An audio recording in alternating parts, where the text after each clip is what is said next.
रौतायाव आयेन आफादनि बिथायाव गोलोम बोथोरनि मावबादाफोर खुंनाय जादों। बे हाबाफारियाव जिल्ला हारिमु बिफाननि मावख'गिरि सौरभ कलिताया बाहागो लायो। उदालगुरि जिल्लानि रौतायाव आयेन आफादनि बिथायाव गोलोम बोथोरनि मावबादाफोर खुंफुङो। बे फालिथायाव जिल्ला हारिमु बिफाननि मावख'गिरि सौरभ कलिताया नुजाथियो।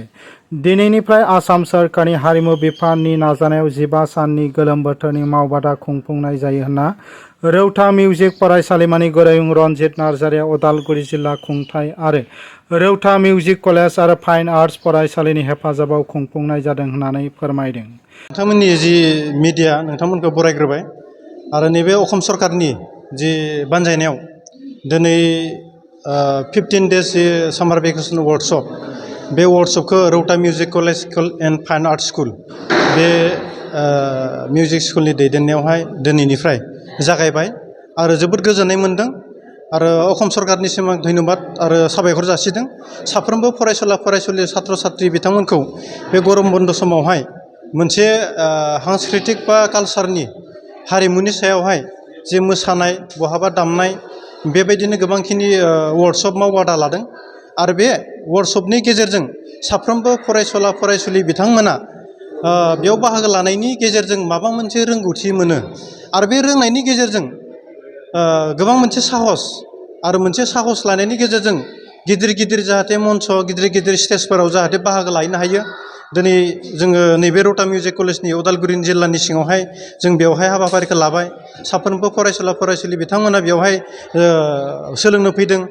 बिनि उनावहाय स्टेट लेभेलाव बिथांमोना जाहाथे बिनि मोसानायखौ लानानैनो रोंगौथिखौ लानानैनो स्टेट लेभेलाव थांनो हायो आरो स्टेट लेभेलनिफ्राय बिथांमोना आरो मोजाङै पारफरमेन्स खालामनानै नोङो नेसनेल लेभेलाव थांनो हायो।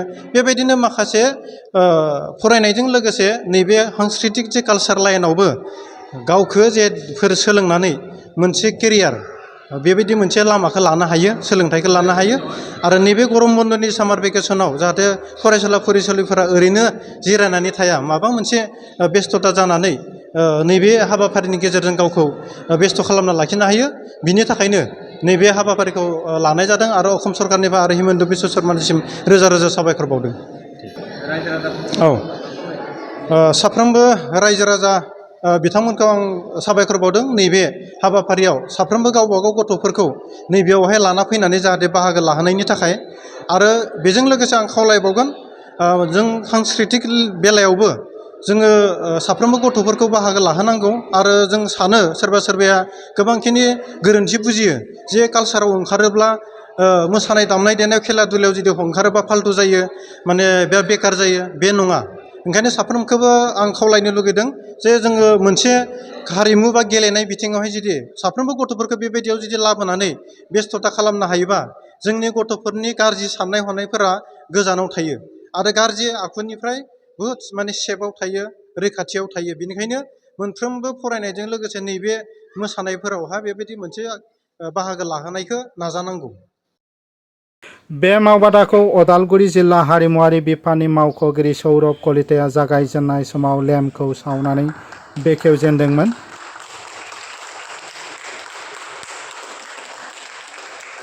আহিলোঁ Rauta music college and fine আৰ্টে আজি অনুষ্ঠিত কৰিছে।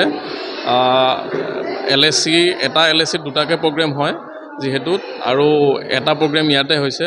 তেওঁলোকে ইয়াতে হিপ হপ ডান্স শিকাব আৰু সেইবাবে ইয়াতে আহিলোঁ আৰু প্ৰগ্ৰেমটো উদ্বোধন কৰিবলৈ পাই বহুত ভাল লাগিল মোৰ। অসম চৰকাৰে যিটো পদক্ষেপ লৈছে ছাত্ৰ ছাত্ৰীসকলে বহুত প্ৰশংসনীয়, কি ক'ব? অসম চৰকাৰৰ সাংস্কৃতিক সঞ্চালকালয়ৰ দ্বাৰা এইটো বছৰত দুটাকৈ হয় আৰু এইটো সকলো ল'ৰা ছোৱালীয়ে গ্ৰীষ্মকালীন বন্ধটো যাতে এনেই নাযায়, তেওঁলোকে যাতে কিবা এটা শিকে, সেইকাৰণে এই প্ৰগ্ৰেমটো কৰা হয়। আশা কৰোঁ ইয়াতেও সকলো ল'ৰা ছোৱালীয়ে শিকি তেওঁলোকে ধুনীয়া ডান্স কৰিবলৈ পাৰিব বুলি আশা থাকিলে। এই কৰ্মশালাত বিভিন্ন কমিউনিটিৰ ছাত্ৰ ছাত্ৰী অংশগ্ৰহণ কৰিছিল। হয়, ইয়াতে অকল এটা কমিউনিটিৰে মানুহ নাই, ইয়াতে বড়ো আছে, ৰাভা আছে, বাকী বাগানৰ ল'ৰা ছোৱালীখিনি আছে। সকলোৱে ইয়াতে ডান্সটো শিকিব বুলি আশা থাকিলে। बे मावबादायाव 100निबो बांसिन फरायसाफोरनो गोदान मुगानि फोरोंथाय होनाय जागोन होननानै कच फुजा बसुमतारिया बुंदों।